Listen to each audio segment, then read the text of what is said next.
because this card is fucking ass. Like, if you're a real big MMA fan, you get that feeling of like, oh shit, there's a pay-per-view, like a big fight or big event this weekend. And it's weird because like this is the first one where I like kind of forgot that this fight was happening or this card was happening until recently. Like, it's so bad that I forgot that it's $312, like a whole ass $80 fucking pay-per-view. Just one of the weirdest cards. I guess losing 40% of your purse when you're already not making shit in the UFC is a big deterrent for a lot of fighters. Not surprised. I honestly think that's the reason this card is so ass. But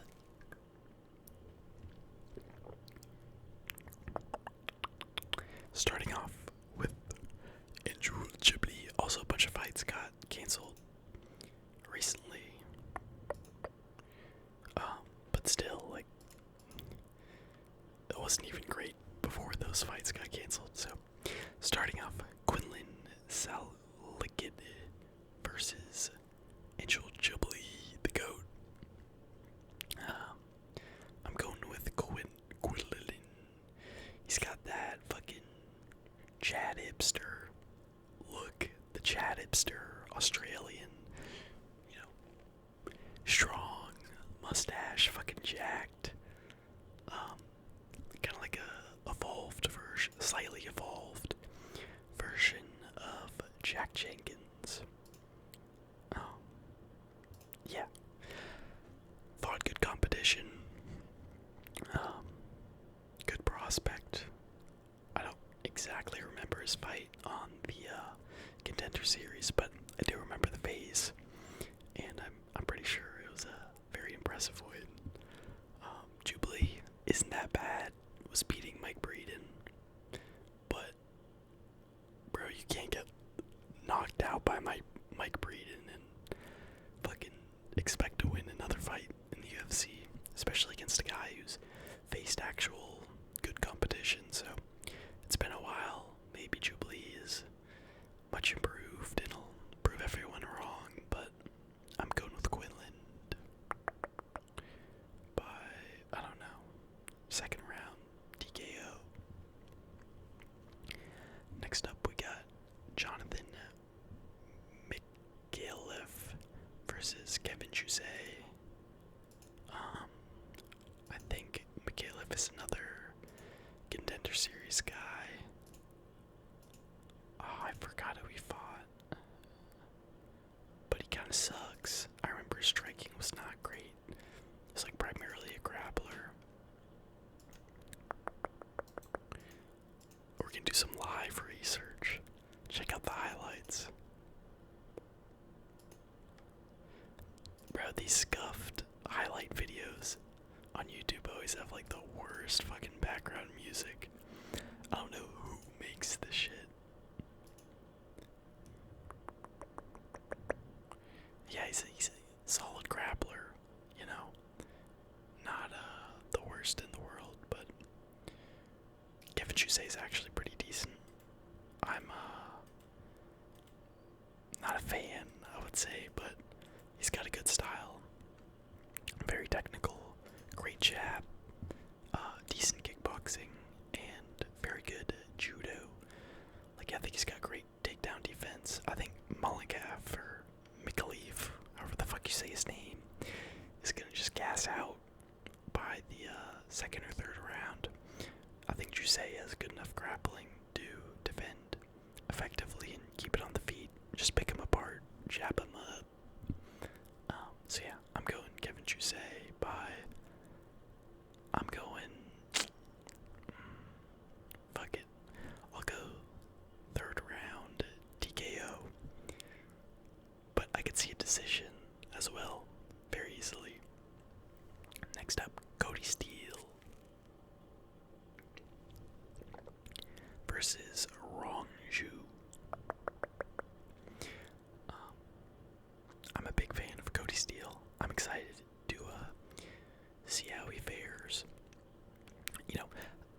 card isn't great, but I do think the fights are going to deliver. I think there's going to be a lot of fun fights, and I think this will be one of them. Cody Steele, he actually fought a kid that I went to high school with, who's only like a year fucking older than me. And my boy lost. It was one of his first losses, I think. I initially knew Cody Steele from the jiu-jitsu world. I remember him training with William Tackett, like the Tackett brothers. And he's one of those guys that is a great, like a high level, like was doing ADCC trials kind of guy. Like legit black belt. But not like good enough to be in ADCC, if that makes sense. But very high level grappler. And when I saw him on the Contender Series, I was shocked because he just struck the whole fucking fight, and his striking was actually really good. Like, it impressed me so much. I thought he was just gonna submit the guy, run through him, but kept it on the feet. Boxing looked good. Land some nice body shots. Kind of reminds me of George Hardwick. The way he rips to the body, kind of like plots a little bit and sets up big shots. I think he actually got a body shot, TKO. I remember the guy he fought was pretty good too. I was actually very impressed with his opponent. I think he was a bit skinnier, but he just broke him. Just kind of like found his timing and his range and just landed the shots he needed to. So, super impressed with Cody Steele. I don't think he even shot a takedown that fight. He might have, but he kept it on the feet. And if he does keep it on the feet with Rongju, I think it could be close. Rongju's not bad. Also a very young guy, only 24. I'm pretty sure he was beating the brakes off Chris Padilla before he landed that elbow. And I remember being impressed. Like, it was one of those fights where you see a guy move and you're like, damn, this sport is actually like hard as fuck. Like, these guys are really talented, and this guy's not even, ranked. So I was impressed, but he does have a lot of losses by submission. So Cody Steele's always got that ability to, grapple, and I think he's gonna easily be able to submit him if he wants to. Whether or not he'll be able to, or whether or not he'll choose to, is another conversation. But yeah, I'm going Cody Steele. Excited to see how he fares against a little bit higher level competition. But yeah, should be a fun fight. Pretty excited.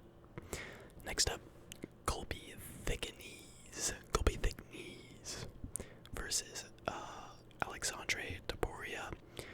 Taboria was originally going to fight Cody Haddon, and I was excited for that fight because Cody Haddon is actually really good. He's a great boxer with really, really good wrestling defense. So I thought that would have been a tough matchup for Taboria, but Thicknees, apparently he trains with Volkanovski, and he's a kind of like pure grappler. Yeah. Coming in on short notice, we'll have the home field advantage, and Taboria, we all know he has not fought anyone good in his career so far, just all cans. But he does look good. Like, his grappling does look legitimately strong, and his wrestling and strength is definitely there. So I think he'll probably get it done. Probably has the striking advantage. I don't think Thicknees, fire name by the way, will be able to take down Taboria or have any real grappling dominance. So I'll go Taboria, but it could be a close fight, more than the odds are telling us that it is. But I'll go Taboria.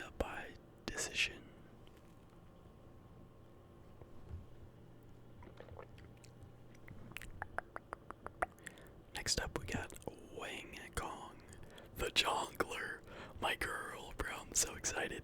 That freaking Jonkler versus Bruna Brazil. I'm keeping a bean. I don't remember a whole lot of Bruna Brazil's fights. I fucking missed the Molly McCann fight, but she's going up a weight class. And it's the Jonkler, bro. The Jonkler kind of got fraud checked in her last fight. She was like minus 1,000 and got hurt, and then I think submitted. Yeah, it was rough, but she was doing good before then. She still is a great striker. You know, Bruno could definitely have some success in the grappling. Because Wang Kong is pretty much just a kickboxer. So, you know, the odds are insane. I don't know why she's fucking minus 500 after kind of getting fraud checked her last fight. But she's the Jonkler. You know, I can't go against the Jonkler. That would be against like every moral thing I stand for. So I'm going to Wang Kong. First round, flying knee, KO. Next up, Tom Noland versus Vyacheslav for Borshev. Jesus. I'm gonna go, I think, with Borshev, but this is a very fun fight. Pretty excited. Tom Nolan, way younger, way taller, but kind of hasn't lived up to the hype. Looked great on the Contender Series, got knocked out by Nicholas Mata, and then beat Alex Reyes by like a kind of boring decision. I don't think he's actually that good. But the only thing that worries me is Borshev's takedown defense. It's like 30%. It's fucking terrible, bro. And I think Nolan might take the path of least resistance after he gets kind of cooked up on the feet. He will have like a big range, you know, height and reach advantage, but Borshev, I think, is a good enough striker to fucking slip and rip, find his way on the inside, and Nolan's got questionable defense, so I could totally see Borshev slipping and ripping to the body, coming upstairs, knocking him out. But if Nolan decides to grapple, I do think he'll have some success. So, kind of a hard fight to break down. I'm pretty excited for this one. I hope it's fun. It should be, but yeah, I'm gonna go Borshev by like round 2, fucking round 1 KO. Body shot hurts him, and then boom, just follows up with some good right hands over the top. Alright, next up, another good fight, Gabriel Santos versus Jack Jenkins. I think this is pretty much pick'em. Jack Jenkins is impressive. Great calf kick. Kind of a short, stocky guy, but very fast twitch, very strong. Santos is underrated as fuck. I remember he fought Leon Murphy, I think, on short notice. I don't know why it doesn't have his fight history here. That's kind of weird, but yeah, he fought Leon Murphy and looked great. I thought he like pretty much beat him, and then he fought David Onama, and he was winning that fight, looking great, and then got caught.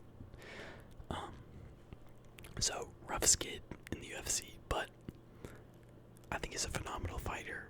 I really don't see that many holes besides his chin, I guess. But Jack Jenkins also much improved. Like, you know, lost to Chepe Mariscal, had a close fight with Jamal Emmers, but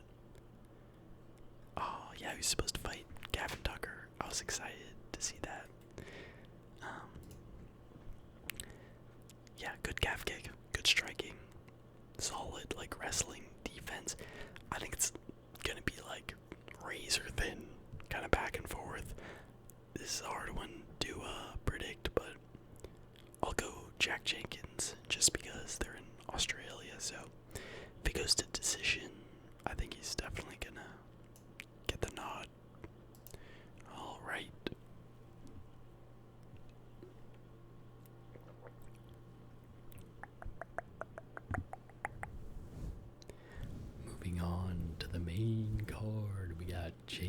Matthews versus Francisco Prado. Prado, kind of like a Drew Dober type build, Argentinian dude, but fucking Chad jawline, short, stocky.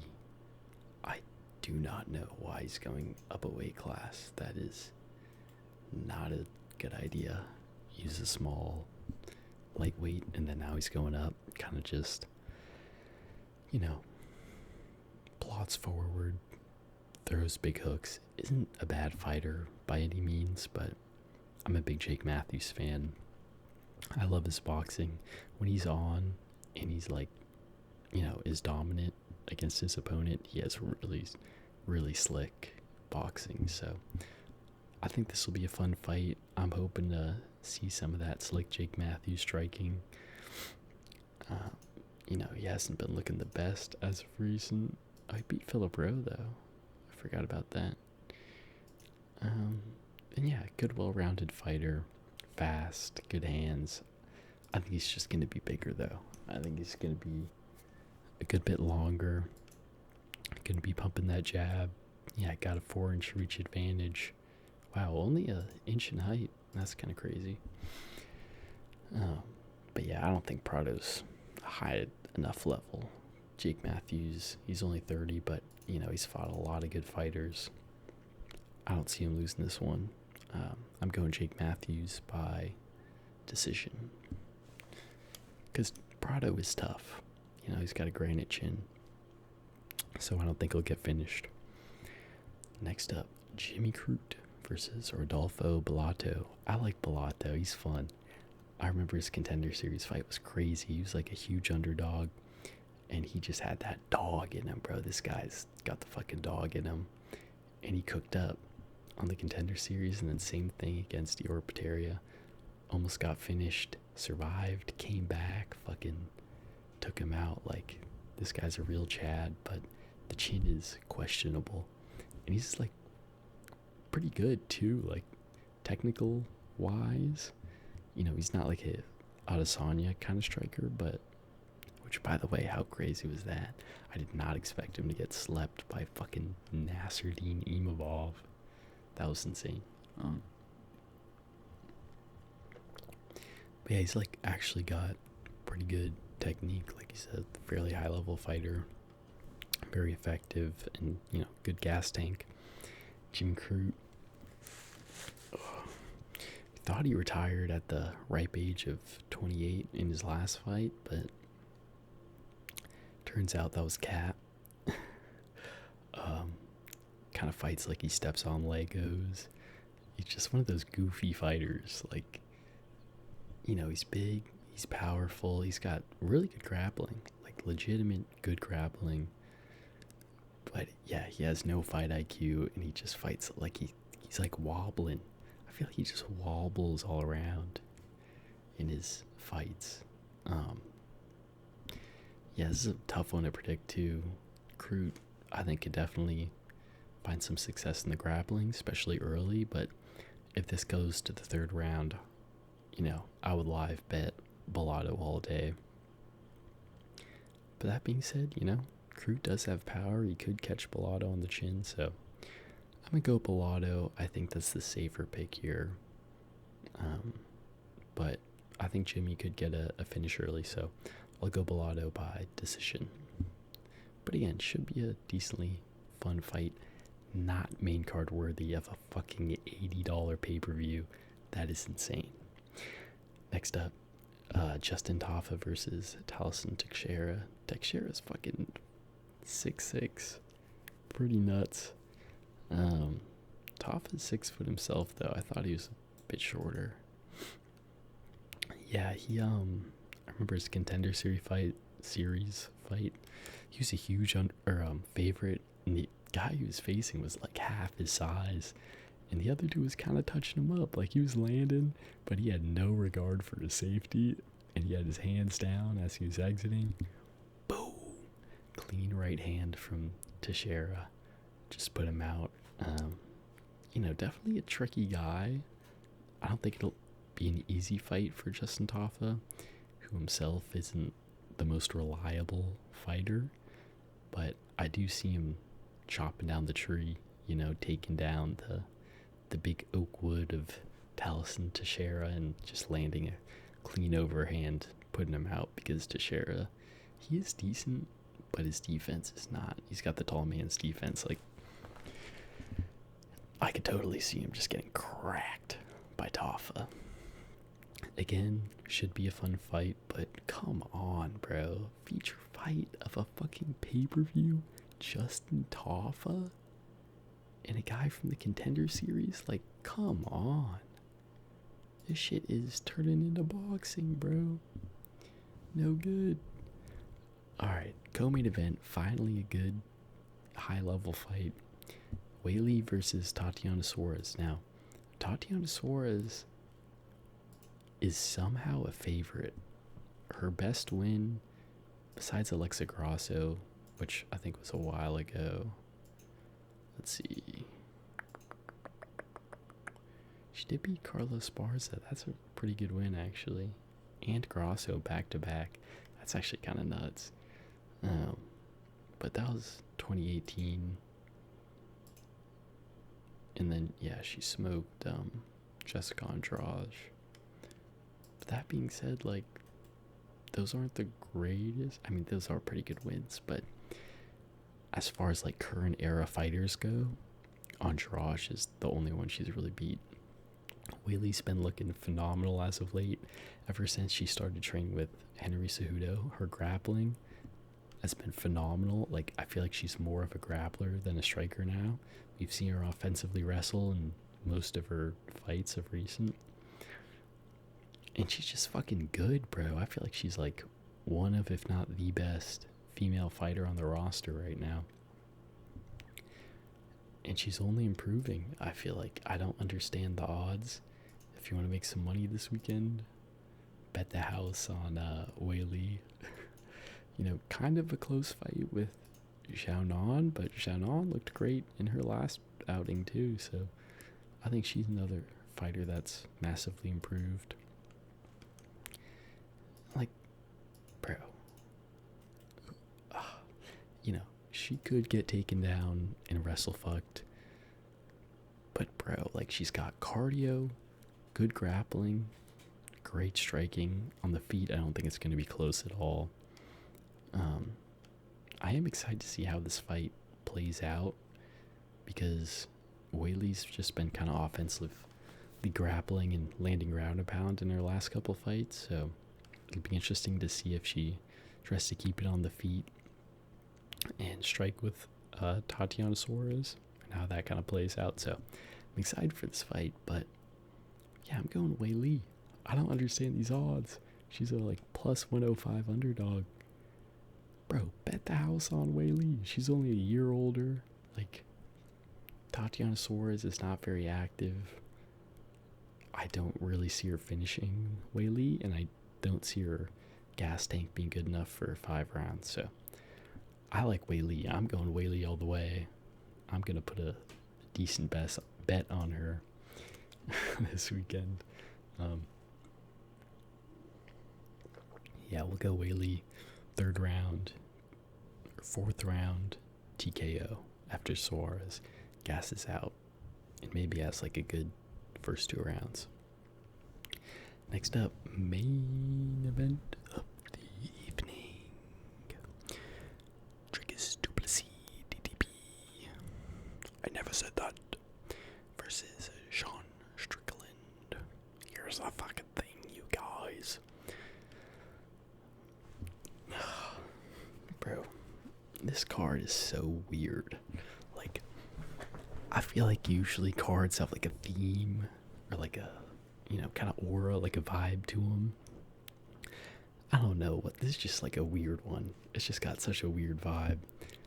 It's a rematch that no one really wanted to see. The first fight, it was okay, but it like wasn't that entertaining, to be honest.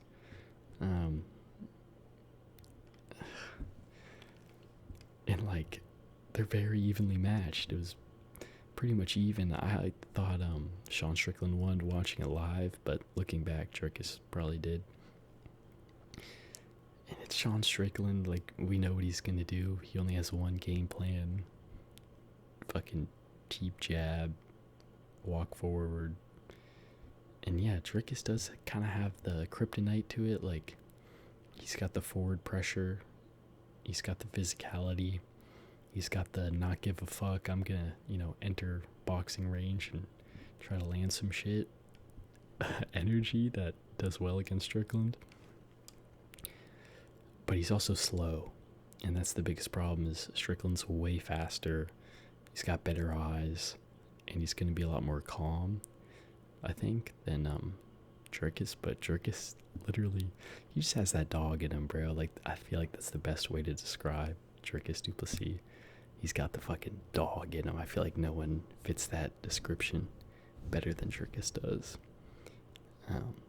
So he could, just kind of walk forward, do what he did last time, mix it up, try to grapple, gas out Sean Strickland because Sean won't be fighting at his pace, and, win the last couple of rounds.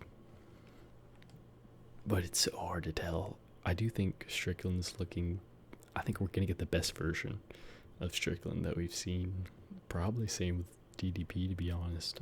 But I saw Strickland hitting the pads, and he looked like in the best shape he ever has been. He looks like he's had a brutal camp, and he's really been preparing for this fight for a long time. So I think he's, going to work on the cardio. I think that's kind of what lost him the fight last time. So, dude, I don't know. It's such a hard fight to predict. Dricus kind of has the antidote, but I think it's up to Sean, honestly, to win this fight. I think if he didn't make many improvements from his last one, it's going to play out similarly, and du Plessis is going to win. But I think if Sean worked on the cardio and dealing with a guy who's not going to respect him and, going to come forward and not be on the end of his deeps and jabs, that Sean could totally win because he's way faster, more technically sound, but that doesn't seem to matter with guys against DDP. I've gone against DDP in pretty much every fight he's had in the UFC, and I've continuously been wrong. So I want to pick him for that reason. But I kind of want to go Strickland. I don't know. I just got a vibe that he looks good, bro. And that he improved, so fuck it. I'll go Strickland. I'm not super confident at all in this pick, or a lot of picks on this card. A lot of weird kind of fights, but I'll go Strickland by decision. It is in Australia, too, which could probably play to his favor. They seem to like Strickland down there, so. And he's rocking the Australian mustache. That needs to be mentioned. He's got the hipster mustache going, so I think the judges will like him a little bit more. So yeah, weird card. On paper, I'd give it like a 2.5 out of 10. But I do think the fights are going to be fun. I do think it's going to be a pretty action-packed card. And for that reason, I'm looking forward to it. But yeah, it just doesn't feel like a pay-per-view. It just feels like a fight night with a good main event that no one really asked for. So, gonna recap my picks. I'm going Quinlan, Jusei, Cody Steele, Taporia, Wayne Kong, Borshev, Jenkins, although I could see Santos winning, Jake Matthews, Bellato, Tafa, Wei Lee, and Strickland. So those are my picks for UFC 312. Hope you enjoyed. If you're watching this card, God bless you. It should be fun. It should be fun. That's the cope. I'm fucking telling to myself.